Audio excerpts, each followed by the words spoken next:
Hey everyone, in today's video, I want to talk about something every Python beginner runs into at some point, the dreaded key error when working with the dictionaries.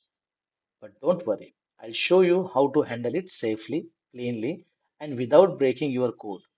So let's get into it. So here is a quick example, and just like that, your program crashes. Why? Because age isn't in the dictionary. When you try to access a key that doesn't exist, Python raises a key error. So how do we avoid this? So there are three methods using get function. This is probably the easiest and cleanest way. No crash, no problem, just none. You can even give it a fallback value. This way, your code stays safe and easy to read. Second method, we can use key indict. If you want to be sure before accessing, this is a very beginner friendly approach, especially when you are writing readable and predictable code.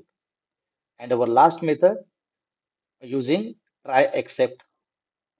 If you are dealing with the data where you are not sure what keys will be present, like input from users or APIs, use a try except block. This gives you a full control and keeps the program from crashing unexpectedly. So here is the quick recap. Get function is great for quick safe access. Key indict is a perfect when you want to check before accessing. Try except is ideal for unpredictable or external data. So that's it for today's tip.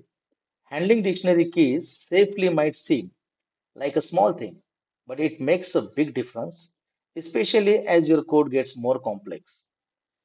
If you found this helpful, hit the like button, subscribe, and let me know in the comments which method you like best. So catch you in the next one.